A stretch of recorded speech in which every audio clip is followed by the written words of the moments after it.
राधे राधे दोस्तों, नमस्ते, प्रणाम। कुसुम मिश्रा अवधि में आप सभी का स्वागत है। तहे दिल से आशीर्वाद कामना करी था, आप लोग आशीर्वाद दीजिए ही। और बहुत प्यारा, बहुत अच्छा गीत लेके आई ही। बिटिया से देखा अपन महतारी बतावत है तोहरे जन्मे कितना दुख भा रहा, सास न दियो ना जान। पहले के ज़माने में ऐसे रहा, तो बेटी बेटा में भेद नहीं है। अब बेटी की संख्या भी बहुत ज़्यादा कम हो गई है। हमारे बहनी दीदी, हमारे यूट्यूब फैमिली, वीडियो को लास्ट तक जरूर बना रह जाए। कैसे गीत लगा प्यारे प्यारे कमेंट में आशीर्वाद जरूर दे जाए। कहाँ से देखा जाता नहीं हो बता जी। हमारा गीत अच्छा लगा तब वो बताइए, और अच्छा लगे ज़्यादा से ज़्यादा आप सब शेयर कर जाइए। और नए भाई बहन हमारे यूट्यूब फैमिली जुड़े वाले, आप लोग अपन प्यार दुलार सपोर्ट हमारे चैनल पे हमेशा ऐसे बनाए रखे जाए, हम के आगे बढ़ावत जाए। राधे राधे।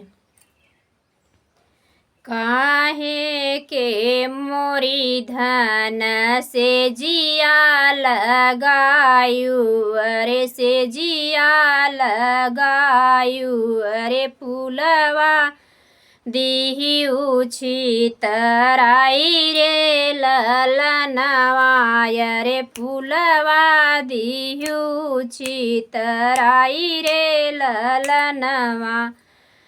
काहे के मोरी धन से जिया पे सोयू, अरे से जिया पे सोयू, बिटिया दिहिउ जनमाई रे ललनवा, अरे बिटिया दिहिउ जनमाई रे ललनवा।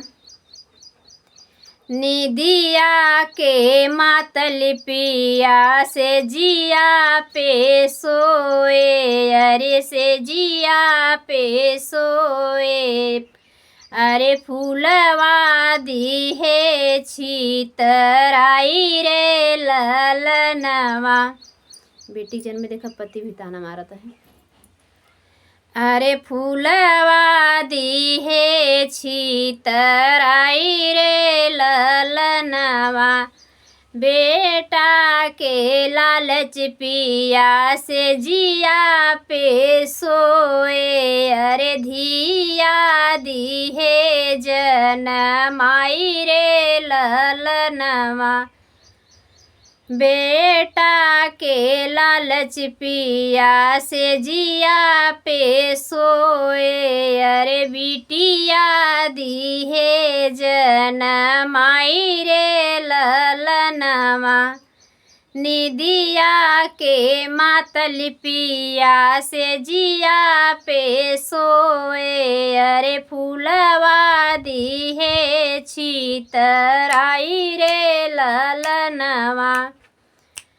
बेटा के लालच पिया से जिया पे सोए, अरे बिटिया दिहे जनमाई रे ललनवा।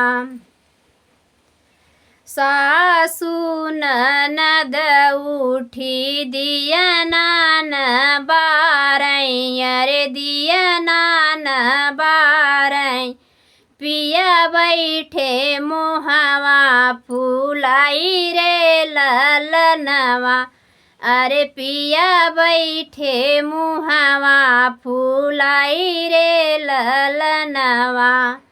जब मोरी बेटी हो तोहरा जनम भाई, भाई बजरन कई राती रे ललनवा।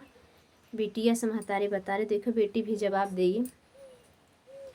जब मोरी बेटी हो तोहरा जनम भाई, भाई बजरन कई राती रे ललनवा। सासु ननद उठी दियना न बारई, पिया बैठे मुहावा फूलाई रे ललनवा।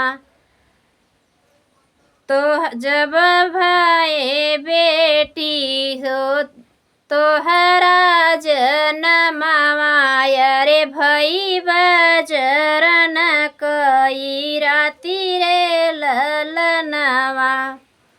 जब मोरी बेटी हो तोहरा जन्म भाए भई बजरन कई राति रे ललनवा। देखा बिटिया का कहता है, जब मोरी माया हो हमारे जन्म में तो हई इतना दुख पायु। अरे जन्म दिहे हो तू मुआई रे ललनवा। हमारे जन्म में माया बड़ा दुख पायु। अरे बड़ा दुख पायु। जनमत दिहे हो तू मुआई रे ललनवा। अरे जनमत दिहे हो तू मुआई रे ललनवा। कैसे लगा फ्रेंड? लास्ट में वीडियो को लास्ट से ज़रूर बने रहना और कमेंट में प्यारे प्यारे बताना कि आप सबको कैसे लगा हमारी गीत। राधे राधे।